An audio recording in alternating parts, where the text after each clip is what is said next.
Hello, everybody. We're going to get going here very shortly for the webinar. As you're coming in, take a moment, say hi to everybody.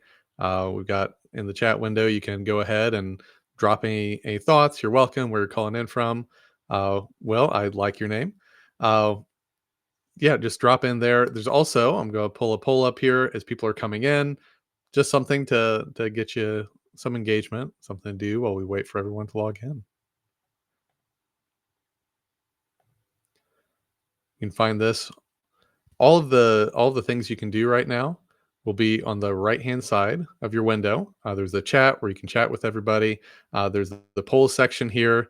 Want to see where people are right now with life on campus. I know things are a bit stressful, but we're used to adapting. We're used to evolving. That fits in today. Uh, and then beside that, you'll see a tab for Q&A. You can upvote the questions that were submitted in advance, or you can go ahead and submit your own questions. We'll cover all those at the end. If you keep all questions in there, it just makes life a little bit easier than searching through chat. So there we go. We have two here from Francis Marion. All right. Well, it looks like most people, I like that there's a lot of positivity. I like that we have a couple votes in there for this Star Wars reference. As people are sort of getting their drinks, getting settled in. I know I've switched it up a little and having some herbal tea today. So hopefully everyone's having a good afternoon, and let's get going. Just a reminder here that this is our most asked question, of course.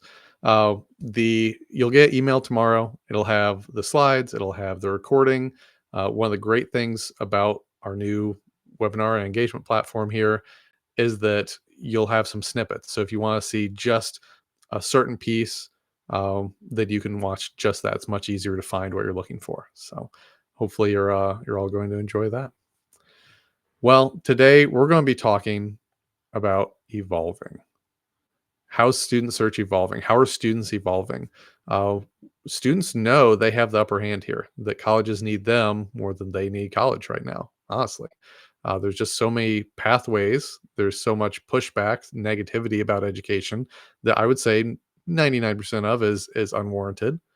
Uh, so let's talk about what we do to make sure students see the value and they understand why college can be a great choice for them. I mean, yes, if they want to go into the trades, then college is not the right choice typically. But if they want to open other doors, if they want to be able to have some pathways open to them later, let's talk about what those options are. So when we think about the good old days of college recruitment, you hit the road, apps are rolling in, students are lining up to meet with you at high schools, plenty of colleges to go around. So colleges could make it difficult to actually apply and enroll, and there was a sense that added some clout. That, well, I got through this process, and so now this must be a great college. And then, of course, coffee and cookies were free and bountiful. Uh, maybe my memory's not so good there, but there were the good old days there. But things have changed a little bit. We keep hearing that travel is not working as well. Really relying on, well, students are going to come to us because we're great and they know it. And so we're just going to wait and watch the apps come in. That just doesn't typically work. Now, there's always exceptions. If you have great football and basketball teams specifically, those tend to help you out, just from the national spotlight there. But you really can't rest on your laurels anymore. There's a diminishing number of students too, of these traditional age students, and they're facing more challenges. They've had a rough go of it the past several years, especially this year with all the FAFSA issues. That's not adding to the help here. And then I keep hearing about high staff turnover. There's a lot of issues with recruiting to the profession, getting people to actually become admission staff or enrollment marketing staff, because there's so many other options out there that may be lower stress, might be higher salary. You have to find the people who are really dedicated to the mission and absolutely love it. But that's getting harder and harder. And we know here that colleges, they don't control the process anymore. The students do. The students are the ones who are saying, do I really have to do this? If not, it's very easy for me to go apply somewhere else. If I feel like a test score isn't worth my while, fine. More than two-thirds of colleges won't make me turn it in. So we've got a lot of things, a lot of barriers and headwinds to really face into. And the sad part here, if you're not being completely student centered, there's a lot of risk. It feels like a gut punch every time I'm opening up an email and seeing more colleges closing. Uh, there's a lot of risk because the students know there's a lot of options. If you're not going to treat me as a valuable person, there's lots of other places I can go. If there's a community that I feel is a better fit at a better price, you know, saying that you have a great community and that you have caring faculty and that students really find lifelong friends doesn't mean as much anymore. So we have to think about. I'm going to hit on three things here. We need to think about we're out with the old long travel seasons. And instead, we need to look more to targeted travel and a lot of online recruitment. We need more data driven travel planning. There's these ideas of the big group preview visits. Students are saying, not really worthwhile there. So I want to rethink those as more relevant segmented visits. How do we make sure that students are getting the most relevant information and getting in and out in a timely way? And this idea of the high volume prospecting, making students jumping through hoops throughout the process. Mm-mm. That there's much better ways to manage your budget and manage your time by looking more to inquiries, looking more to students who are going to be your best bet to graduate, not just enroll, but who's most likely to graduate, and then using some smart prospecting to supplement that and just remove barriers. Make sure students can go through an easy way. They're not going to have to jump over all these hoops because it's process for the sake of process. It's the way it's always been. So instead, the good news here is that as higher ed, it's in our DNA to evolve. We're constantly having to adapt and change. I mean, think back just 4 years ago, what was going on. Yes, that was a major issue, but everybody had to adapt and evolve, whether they wanted to or not. And so there's a lot of opportunity. If we can get buy in across the institution, there's a lot of ways that we can evolve and change and improve. So, first one here, I'm pretty sure I may be paraphrasing a little. I'm pretty sure this is what Billy Ocean was singing about. Um, and I hope some people are old enough like me to remember this song. But uh, great reference there. Students are taking their search online. They're not waiting for a college to visit to figure out whether or not it's a place they want to actually enroll in or apply to. That first touch point is not taking place out on the road. It's not taking place at college fairs. It's not taking place in the high school.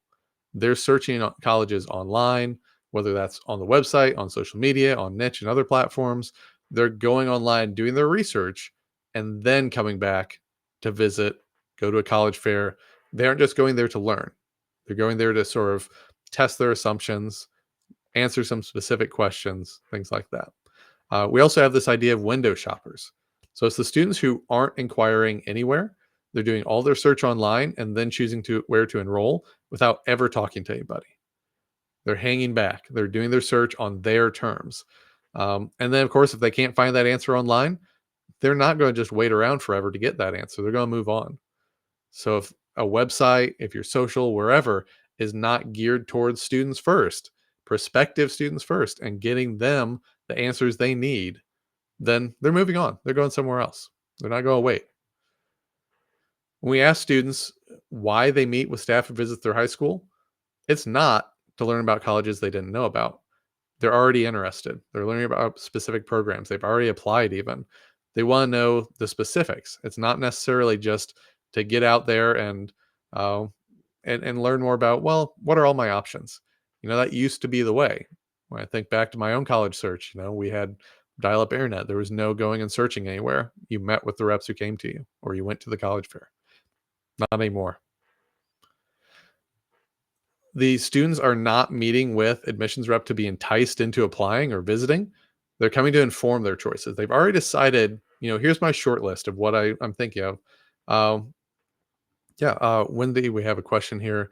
No sound or picture. You may want to reload and see if that helps. Um, they want to inform their choices. They want to see, is this the right college for me? Now that I'm already looking at it, it checks these boxes for me. So let's evolve the travel strategy. First set here, you want to simplify and expand your inquiry pipelines. You don't want to just go out there with this wide scale, we're going to hit the road for 12 weeks. We're going to put 20 counselors on the road. They're going to hit every high school in these states. We're going to do these instant app days. Instead, look for how do we drive more inquiries? How do we get more students to raise their hand? So, making sure your inquiry form is available site wide, making sure that you have ways through partnerships, through social media, through anywhere that students might be, that if they have a question, they can easily raise their hand. And the second piece here that gets forgotten so often is how do you respond to your inquiries? When a student raises their hand and says, I have a question, you need to respond and say, how can I help you? Not just tell them to apply or visit. That's the normal inquiry response. But instead, ask them more about their majors. Okay, connect the dots there. Their other interests, connect the dots there. If they're inquiring on an academic major page, respond to that first. If they're on the FAFSA, not FAFSA, on the financial aid pages, respond to aid and affordability right off the bat. Don't sit around and give them this generic response. If a student fills out an inquiry form, they have a question. They want to learn more. So give them what they need.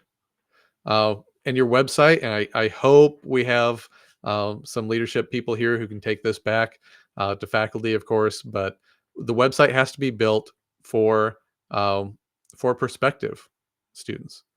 Your website is not necessarily just for your current faculty and staff, current students. You need to think about who are the people who are actually coming here, right? I know a lot of times we hear that, well, the faculty want the website structured this way because that's the way the colleges are structured, that's the way their offices are structured. That doesn't matter to prospective students and parents. Um, that's where the students are coming in. They're landing anywhere on your website. Now, how do they find the information they need? One of the most important things here that is so important on the marketing side, you have to think about brand building. We're not just going out and trying to, have that megaphone and talk about how great we are. You need to build this idea of mental availability. How are students going to think of you at the right moment? So making sure that they know who you are, what's your campus culture, what are your values, what are your major programs. Make sure that you're talking with them, not just at them, so that they have this recognizable brand that when they get ready to visit or they get ready to apply, they know who they go to. They aren't just going to sit around and wonder. They're going to go through and actually say, here's the colleges that are top of mind at the right moment. They're going to apply. They're going to visit because they want to, not because you had to keep telling them to. That makes a big difference. And then at the same time, rethink the purpose of travel.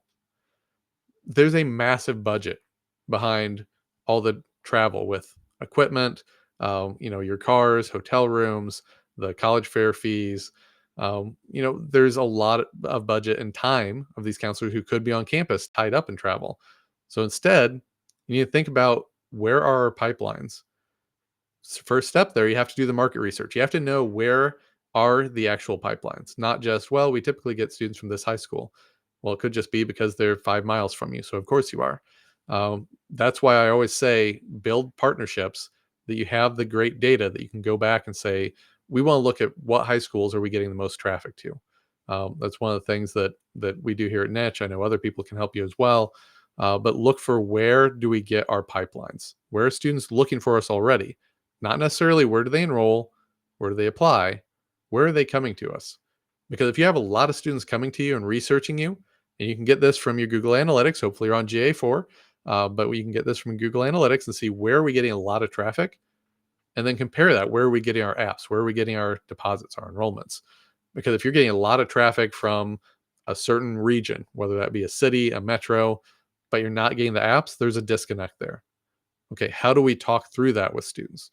Do we need to get some boots on the ground, talk to counselors and build some advocates there? Do we need to sort of activate our alumni in that area? Because we're getting the traffic, we're just not getting the conversions. Whereas you may see other areas where you're getting a ton of applications, but very soft interest. Well, what do we do to help bolster that? Is that really a pipeline then if students are just applying to apply? Second part there, build those relationships, not just with students, because that's always going to be new crop of students coming in, but build to your advocates. Look to your IACs, look to your school and college counselors, look to the CBOs in that area. Build advocates who can support you. I always say you need to influence the influencers. Get the people behind you, who love you, who know who to call when they have a question. That was one of the things I always loved is there were counselors who could always call me because you built that relationship. If you only focus on the students, you're constantly chasing the next year because a new crop of students is always coming in. You have to rethink that and think about how do we instead do much smaller, more impactful travel. Maybe it's 3 weeks, maybe it's 4 weeks. Maybe you're only hitting 20 high schools and the rest you're doing more virtual content rather than going on the road to meet with 3 students. Second bit here, yes, campus visits matter, but they should not be one size fits all. These big group visits, a lot of times students are saying it feels very irrelevant. They're just talking to us the whole time, not a lot of engagement. How do we bolster that? We know students are visiting, but what matters to them? We had this was from our fall survey, so it's the senior class. 74% of students in the fall had already visited a campus. They've been on a campus. So I feel like almost every college says, well, as soon as students get on campus, they'll see how great we are and they love us. I think our we're looking at the data a little wrong there. When we say, well, students who visit are more likely to enroll, flip it. Students who are more likely to enroll are also more likely to visit you. They're making up their mind and then coming to campus. What do they care about most? They want to see the residence halls. They want to talk to current students. They want to see the academic buildings. They want to ask questions, but not necessarily one on one. The things that, and I've done a lot of secret shopping, and it's always interesting to me the things that are touted the most of talking to faculty and staff, eating on campus. I'm amazed the number of emails I got that said you can have lunch on campus. Well, only about 15-20% of students said that mattered to them. So instead, think about what are things that actually matter when we get students on campus. The one that I always want to harp on here, 20% of the class of 2025. So this is coming from our survey that's actually dropping on Monday. So you get a little preview here. Said that all colleges look and sound alike. But are you? I would argue no. We're just maybe not the best at differentiating and saying what really matters about us, what's unique to us. Fewer students said that colleges were sending them highly relevant information. So let's think about the college visit. How do we evolve here as well? First one, you have to value their time. These students are taking a day off of school or a weekend where they could be doing anything. Instead, they're coming to your campus. Value that. Tell them the most valuable things. If a student comes to you saying that they haven't applied yet, but these are the things that matter to them, help them see how they would fit in. What matters to them is what you should be focusing on the visit. Not just, well, everyone who comes to campus gets a tour guide. They get to sit down one-on-one with a counselor, or they get to sit in a lecture hall where we go through a presentation. And then if they want to, they can meet with a faculty member. That doesn't matter to most students. So instead, asking them what they want to do, it's more work for sure, but it's going to be more value to the student and more value to you then as well. If we want to, I don't know, some people might say it's crass, but if we want to talk about the ROI there, the more students that enroll, the more you're going to see the value of these events. Think about how do we engage students when they're on campus? How do we make sure that they're connecting with students who are interested in the same things as them? So if a student comes to campus as a biology major, or they think they want to study biology, their tour guide should hopefully be something in that area who could speak to it, or the student taking them to meetings should be able to speak to that, or someone just from that area. If you have a student, let's say you're like me and you're here in Indiana, and you have a student from California, let's connect them with other students from California or further away. They can talk about, yeah, it's a big undertaking to fly out here, but here's the reasons I did it. Here's what I love. Hey, yeah, we both went to the same ice cream stand growing up. Cool. Now here's something like it in this area. Be the connector. Look for sticky points. How do we build stickiness? And when I talk about stickiness, it's what are these points that make it hard for a student to say no? Well, they're going to have their admissions counselor. What happens if the counselor leaves? Maybe they're interested in the arts, so let's connect with them with someone there. Let's connect them with some current students who are interested in the same types of things, or maybe it's faculty and staff, maybe it's a coach, maybe it's your DEI offices, something like that. But how do you connect them and build these affinity points that makes it hard for them to just walk away without getting their questions answered? Really think about when a student is on campus, how are they a pre-student? How are they picturing themselves as someone on your campus rather than just being talked at, rather than just having data thrown at them? Well, we have this job placement rate. This percentage of students get financial aid, which is average of this amount. You know, build that relationship. Take the time to get to know them, share the relevant data points, but in a conversation, not just the rote, throwing information at them. And when we talk about visits, think small, or at least smaller. Instead of having, well, here's our preview day, here's our group visit days, here's our day for students in accounting and finance, here's our day uh, for female science majors. I mean, think about what might be of interest to your students, and how do we segment it in a way that it's going to be a smaller event, which might be daunting. You might have people saying, "Whoa, whoa, whoa, we can't spend the time on something that small." Okay, but what if you get a much higher yield because it's more relevant to the student? It's going to be something that matters more to them.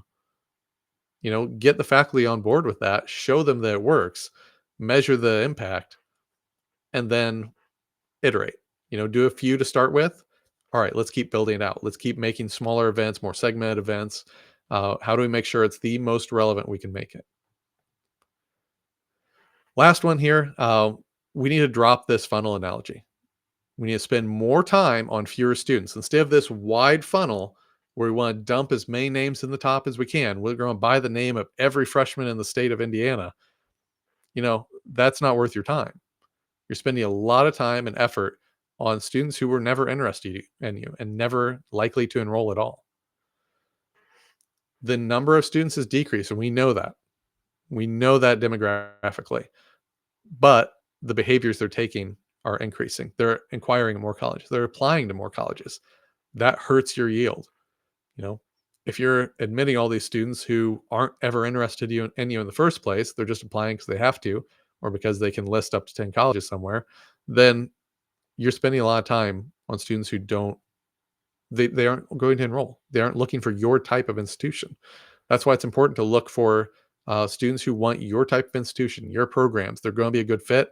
More importantly, find the students who are more likely to graduate. So I always like to talk about thinking of it more as a dance. We have students, if we think about it as a conga line, we have the people who start out at the beginning. They're the prospects, and they'll be dancing along, and sometimes they stop, they take a break. They're not engaging for a while. Maybe they come back, maybe they don't. You'll have the inquiries who will jump in later. They raise their hand throughout the process. They maybe have a freshman inquiry, maybe you have a senior inquiry. Here we are, April 30th. There's students applying, not applying. There's students inquiring today, and then your stealth apps, they're coming in even later. They're jumping in. Not all your inquiries and prospects apply, so they sit down. You've got all these students who are coming in at different points. They're engaging different ways. It's not a straight line through the funnel. What you have to do is keep giving them reasons to keep dancing. Give them reasons to keep engaging with that relevance, with the value, by providing them the proof points that matter to them. So let's evolve our search strategy. More inquiries, more relevance, more enrollments. Your inquiries are what's going to make your class. How do you make sure you have inquiry pathways from all over the point?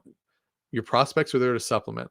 So whether that's inquiries on your website, inquiries through travel, inquiries through niche, inquiries through honestly, your stealth apps are just super high value inquiries.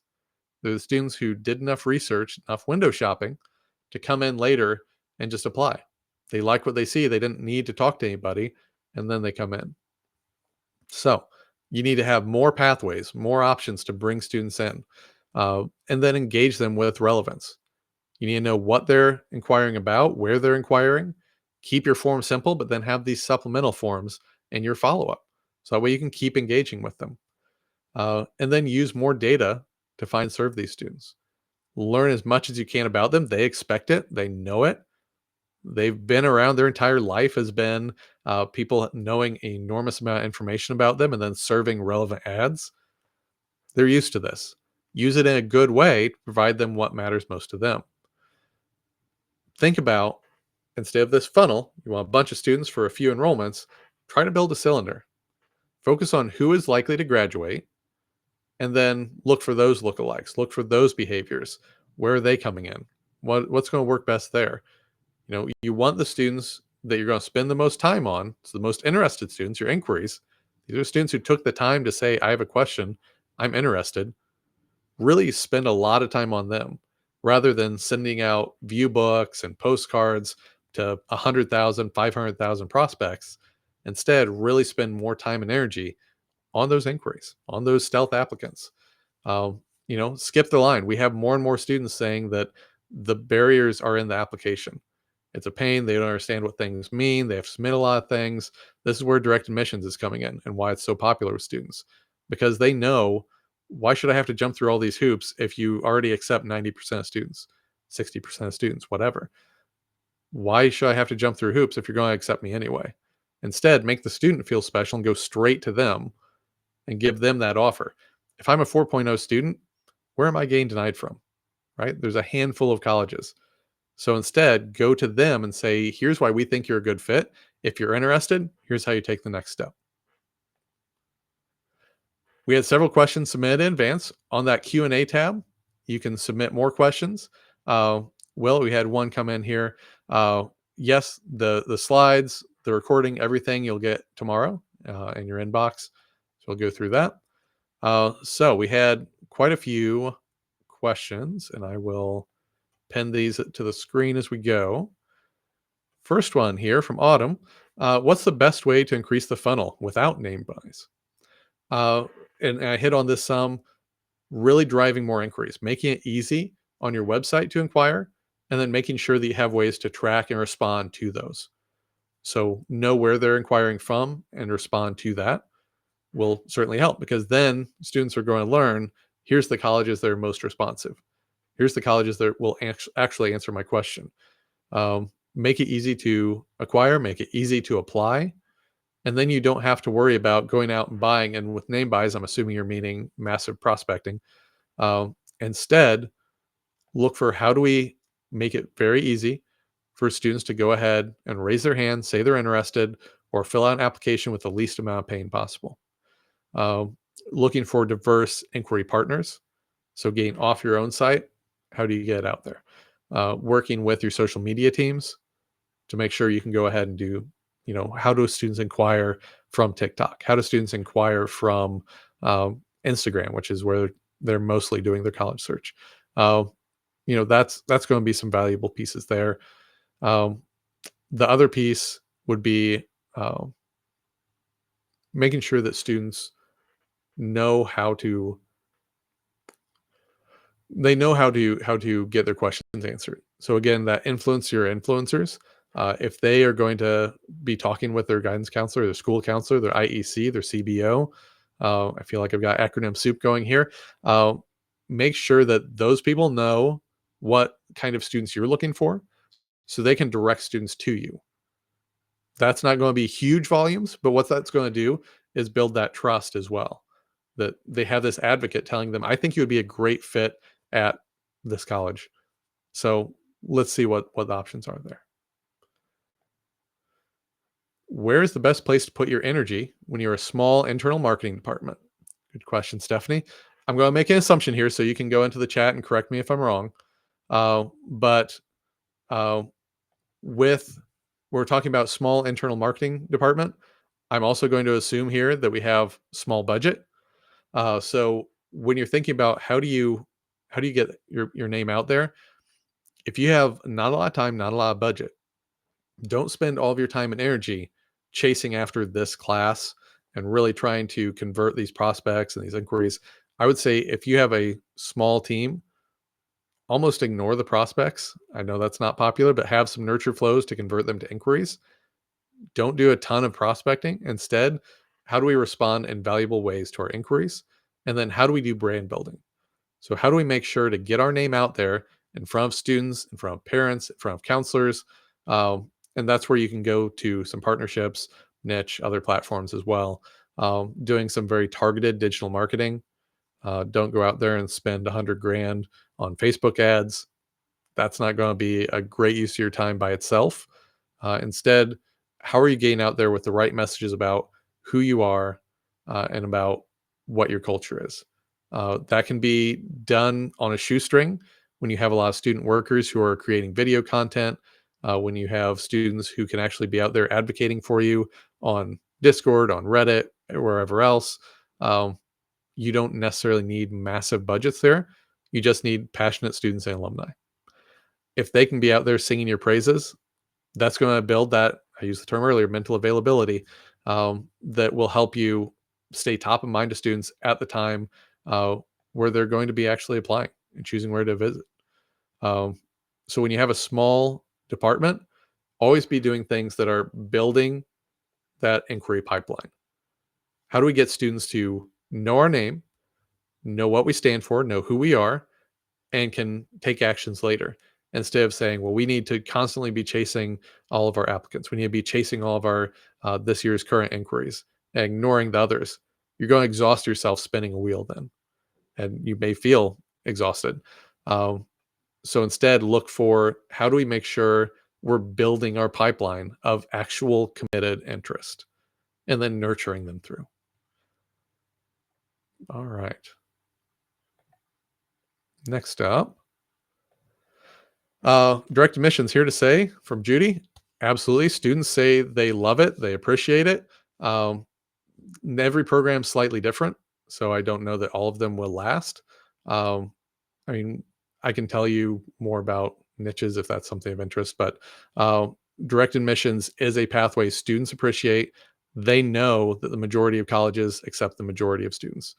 Their likelihood of being denied is pretty slim unless they're really reaching or unless there's some red flags in their transcript.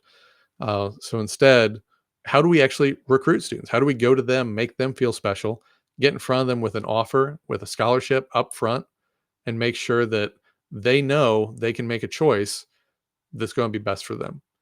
If the student, instead of having to search out all these applications, go through the process of collecting their materials, filling out applications, instead a college comes to them and says, hey, if you're interested, you would be admissible. Here's here's an offer of acceptance because you would be accepted based on your GPA. Here's your initial academic scholarship. Is this something you're interested in pursuing? And then it's just a yes, no, submit your transcript, submit any other verification materials. That's a much easier process for students than making them go out and research a bunch of colleges, figure out where they want to apply when they're going to be accepted. So yeah, it's something very much students appreciate. So I absolutely hope that it's here to stay. This is a pretty quick one here. Do we work with the nominational institutions from Robert? Absolutely.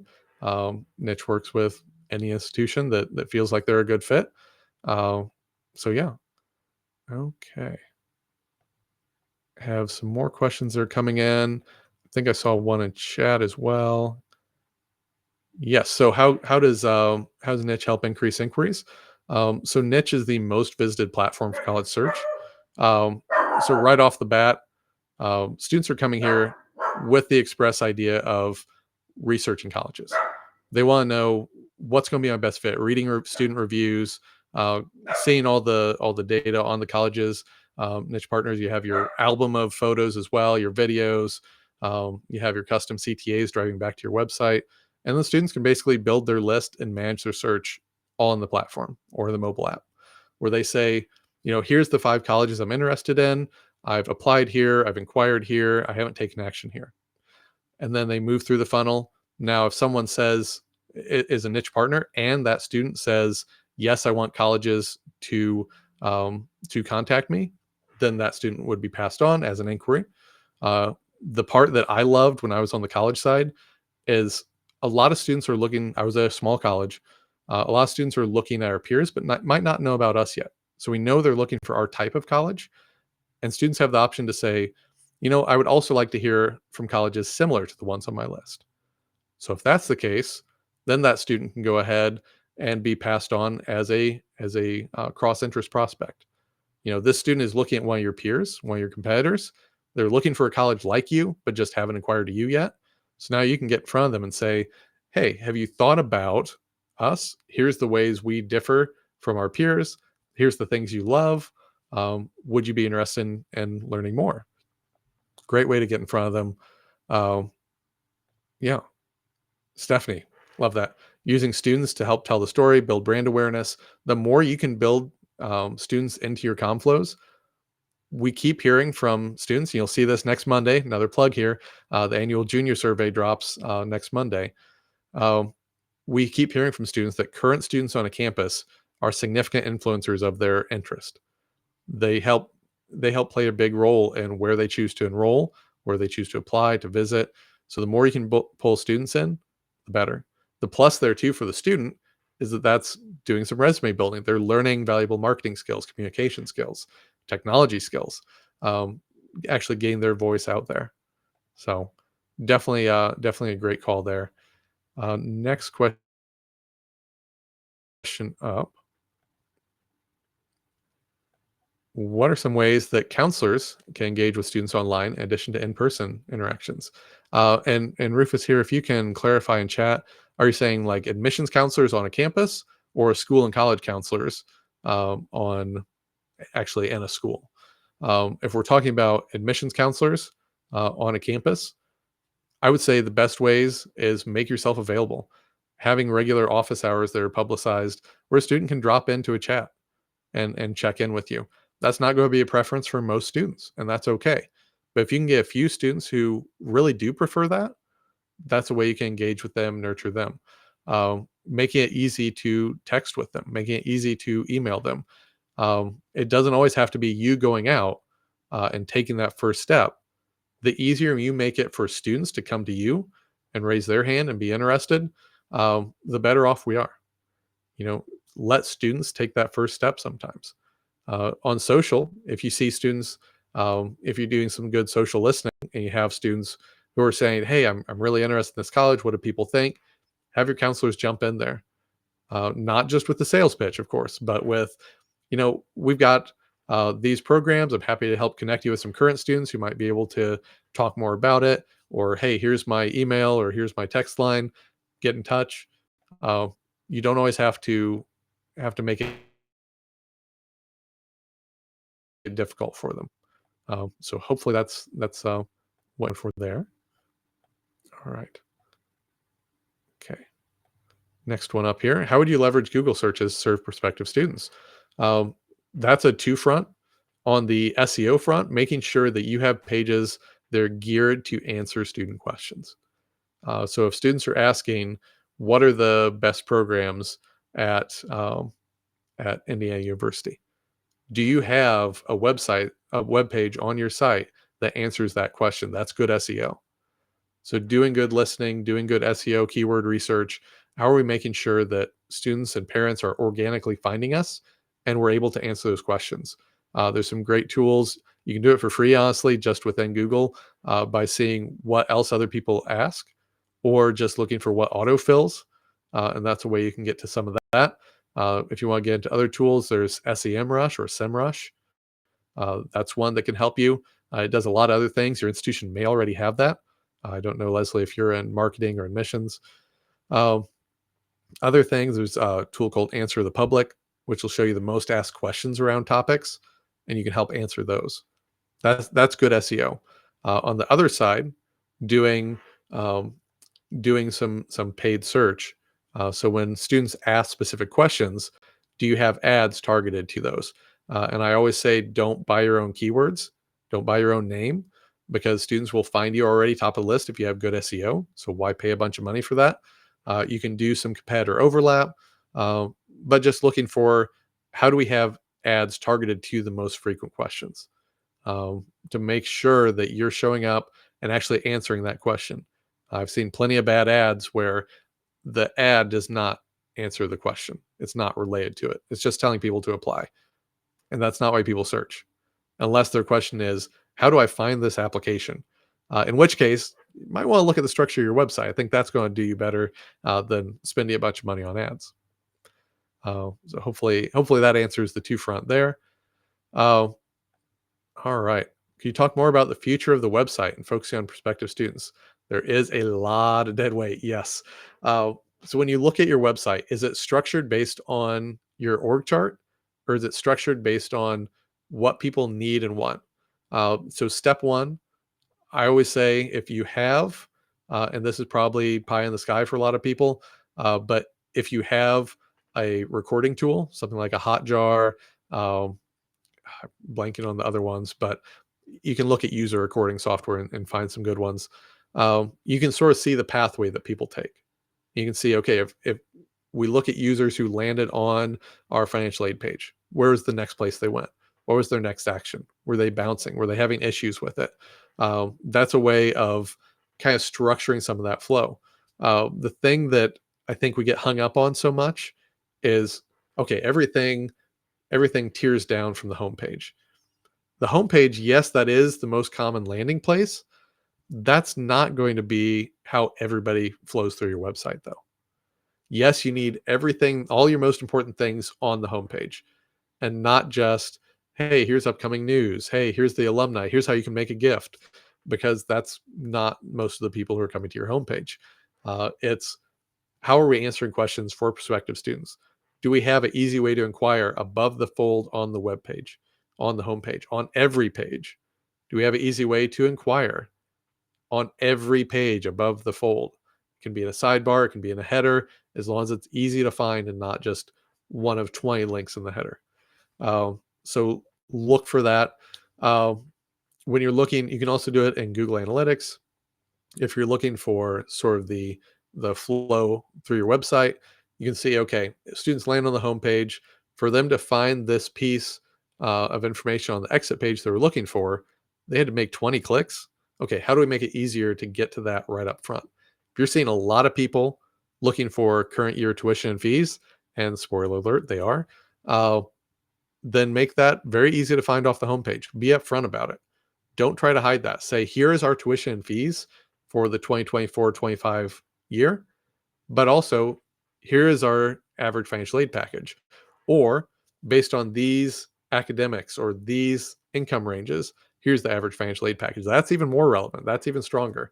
Uh, and then thinking about, okay, if our website has a lot of stuff that's only useful internally, you very likely have a platform for current students, platform for faculty and staff. Why not host it there instead of constantly maintain your external website for these pages that nobody's going to, or they go to accidentally because they're looking for something else. Uh, so really dive into if you have it, user recordings, session recordings. If not, go through Google Analytics and see what is our user flow. Where are the pages that most people are getting on? Do we have high bounce rate in places? Are there places we can really help serve up better pathways, better next steps, better so what's on these pages to help people take another step and learn more? Okay, it looks like that's all the questions. Give it a second here. Thank you to everybody for joining today. I really hope this gives you some ideas to kickstart some conversations, to help evolve some processes, get rid of the processes that are just for processes' sake. We're going to see how many times I can say process, uh, but how do we go through and make this an easier process for students? How do we make sure that everything we do is student centered so that we're not the next closing headline? Um, I'm tired of seeing those. Let's get out of those gut punches of colleges closing. So thank you to everybody. Have a great day. Stay safe.